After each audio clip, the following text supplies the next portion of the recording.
악성 미분양은 계속 증가 중이야. 자, 그런데 이 기사에서 큰 문제가 하나 있습니다. 그 물량을 소화하는 그 시점에서부터는 다른 시세의 흐름을 보여주더라 이겁니다. 사실상은 큰 의미가 없는 수치다. 앞으로의 시장 상황은 이 한눈에 보이는 게 바로 이 그래프에 있습니다. 이게 너무나 큰 문제인 것입니다. 안녕하세요. 사다리 경제 유선영입니다. 요즘 시장의 분위기는 확연히 거래량도 증가하고 있고 가격 회복세도 전방위적으로 번져나가는 모습이 나오고 있지만 여전히 한쪽에서는 우려의 목소리들이 나오고 또한 그런 관련한 기사들도 끊임없이 만들어지고 있는 상황인데요. 오늘은 그래서 이 시장에서 지금 많이들 얘기하고 있는 어떤 이슈, 그 문제, 그리고 앞으로의 시장의 변화가 어떻게 될지를 정확히 좀 짚어볼 수 있는 그러한 이야기들 나눠보도록 하겠습니다. 자, 먼저 기사 하나 보여드리고 시작하겠습니다. 주택 미분양 3개월째 감소, 악성 미분양은 계속 증가, 이렇게 제목이 굉장히 눈에 띄게 뽑혀 있는데요. 자, 미분양은 감소하고 있어서 다행이지만 제목만 해석을 해보면요. 주택 미분양은 3개월째 감소하니까 그나마 다행인데 아니야. 악성 미분양은 계속 증가 중이야. 그러니까 지금 시장이 완전히 안전한 건 아니야. 라고 얘기를 하고 있는 것 같죠.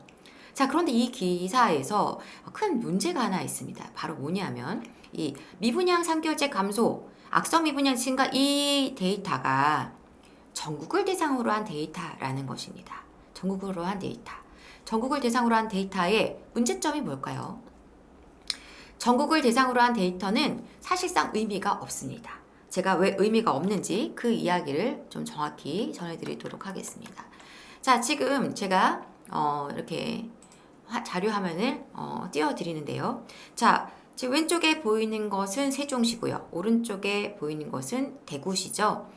두 아파트는 모두, 두 지역은 모두 물량이 상당히 많아서 장기간 지금 시장 상황이 좋지 않은 지역입니다. 그런데 뭔가 조금 다른 걸 느끼실 수 있을 거예요. 두 지역의 그래프가 살짝 다르다. 보이시죠? 자, 그 이유가 뭔지.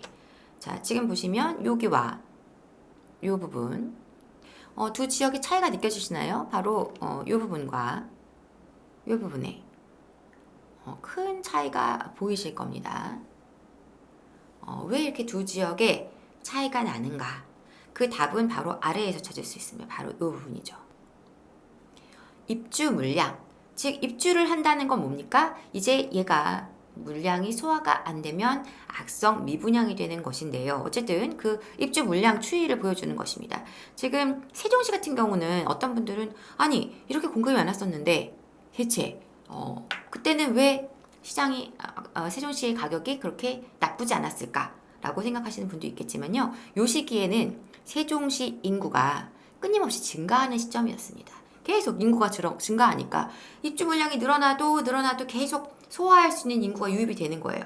그랬지만 어느 정도 이제 인구의 증가폭이 조금 좀 서서히 조금씩 증가하고 느려지고 있는 상황 속에서 다시 지금 물량이 터진 거예요. 2021년도에.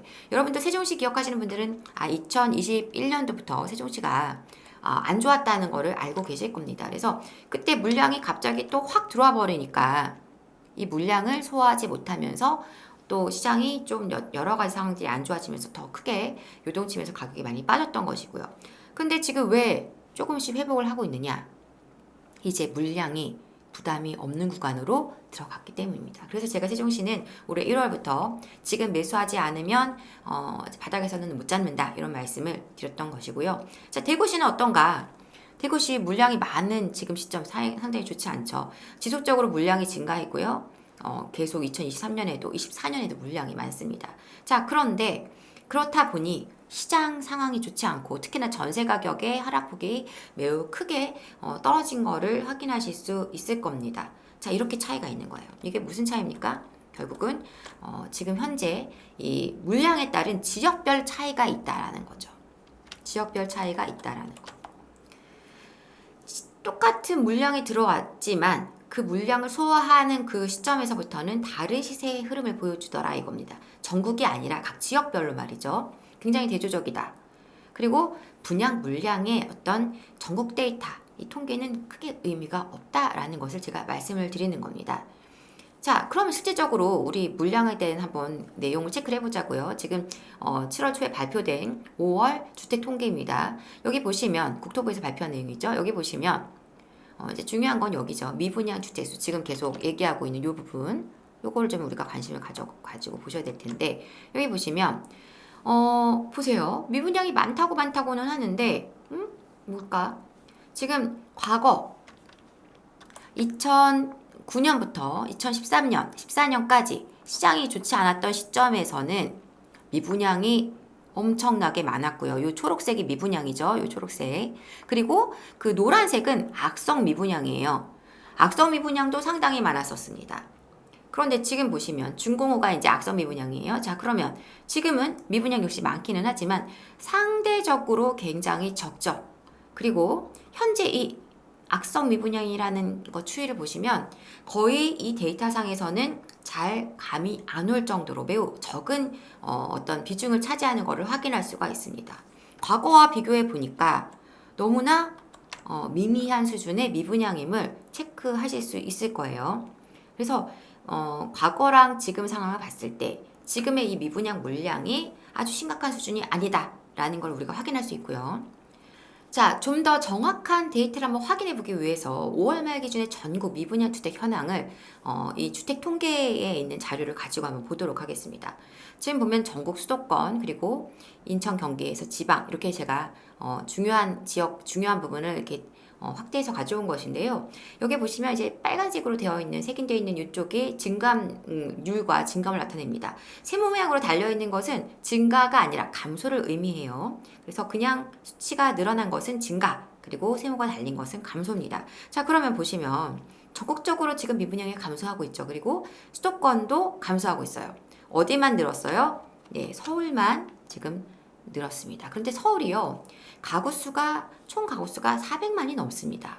그 중에서 1000가구 정도, 1000세호 정도가 지금 계속 미분양이 있는 것이고 86호 정도가 더 증가한 거예요. 사실상은 큰 의미가 없는 수치다라고 말씀드릴 수가 있을 것 같고 인천이나 경기도 지금 오히려 미분양이 감소한 상황입니다. 지방도 지금 물량이 그렇게 많지 않아요. 자, 그럼 여기서 물론 증감해서 말입니다만 많지 않습니다. 전체적인 데이터 아까 제가 보여드린 것처럼.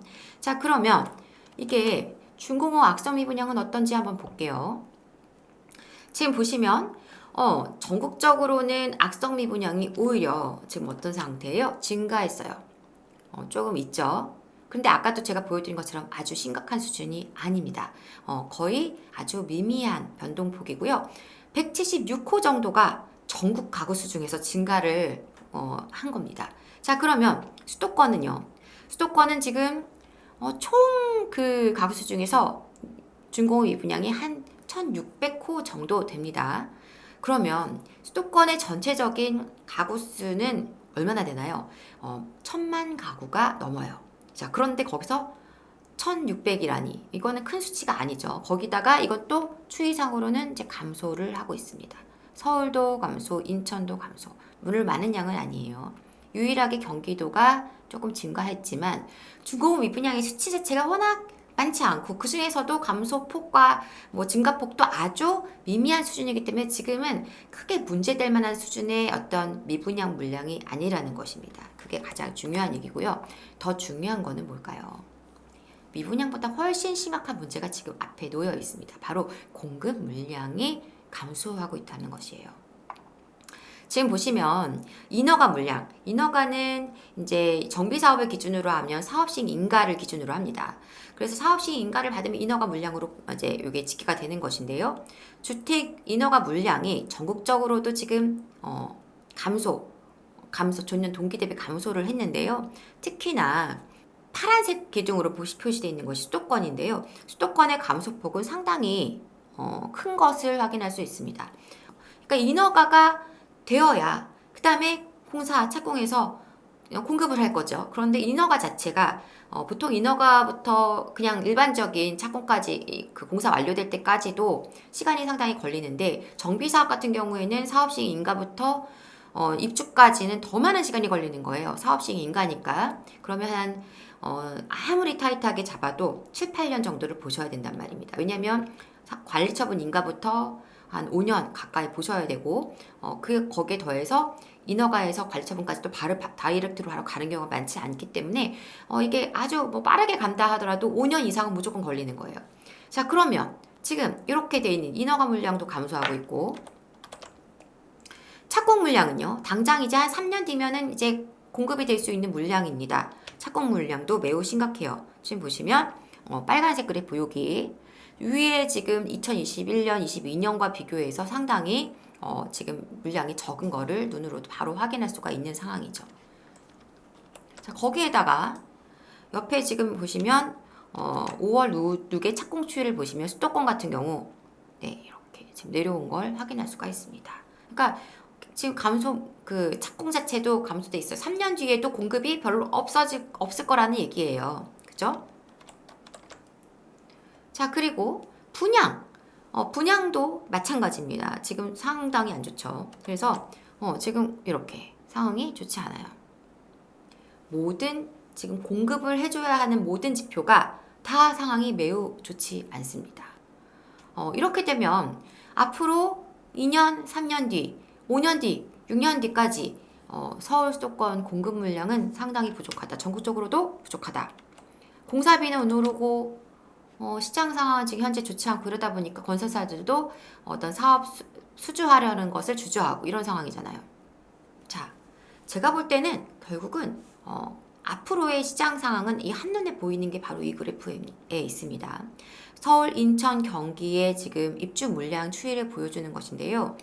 적정 수요가 13만 2천이라는 얘기예요. 그런데 13만 2천에 지금 2023년도에 넘어갔어요. 그런데 물량 때문에 많았던 게 아닙니다. 어떤 분들은 물량 때문에 지금 공급의 물량이 많아서 시장 가격이 떨어졌다고 했는데요. 물량이 이거보다 더 많았던 2018년도에도 우리 시장이 이렇게까지 힘들지 않았습니다. 지금의 시장이 상황이 안 좋아진 것은 순수하게 금리의 문제가 가장 큰 문제였다라는 것을 명확히 말씀드리고요.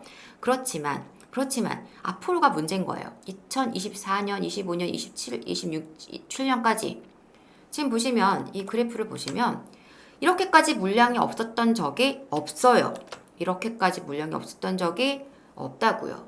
그러면 이렇게 물량이 확 줄어드는 이 시점이 되면 시장에 어떤 변화가 일어나겠느냐는 겁니다. 사실 그동안 꾸준한 적정의 물량이 계속 공급이 되어 왔었습니다. 그런데 그 문제의 시발점은 2017년도에 이제 문재인 정부가 들어오면서 공급 물량이 지금 많으니까 공급에 대한 계획을 빠르게 발표하지 않았고 굉장히 질척질척거리고 늦게 움직여서 공급 자체가 스타트가 늦었고요. 박원순 시장은 또 이 여러 가지 정비 사업에 대한 어떤 출구 전략을 짠다 하면서 오히려 많은 지역들을 개발 사업들을 해제를 해버렸죠. 그렇게 되면서 지금 실제적으로는 우리가 굉장히 공급이 부족한 시장으로 가고 있다. 이게 너무나 큰 문제인 것입니다.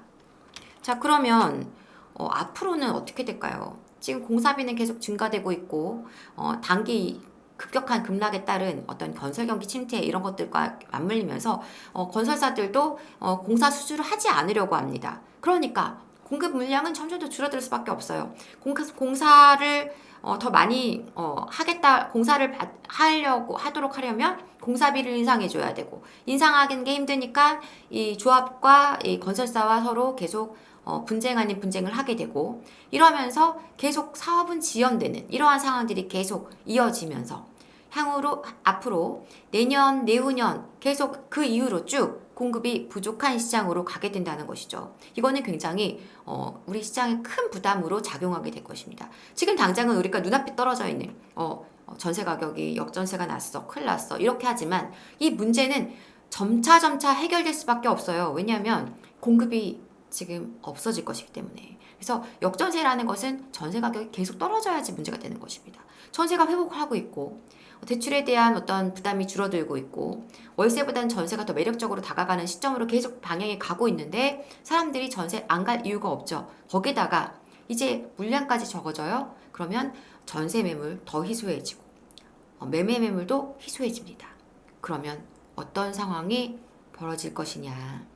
이렇게 공급이 부족해지는 시장, 과연 우리는 어떤 방향으로 투자를 해야 될 것이냐, 그것이 우리가 지금 고민해야 될 포인트라는 것입니다.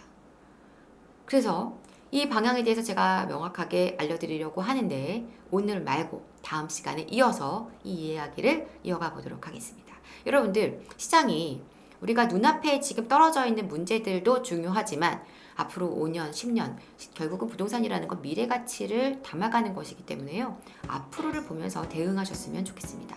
앞으로의 시장 어떤 방향으로 흘러갈지, 그리고 어떻게 대응하면 좋을지 제가 좀 더 구체적인 이야기를 다음 시간에 준비해서 다시 찾아오도록 하겠습니다.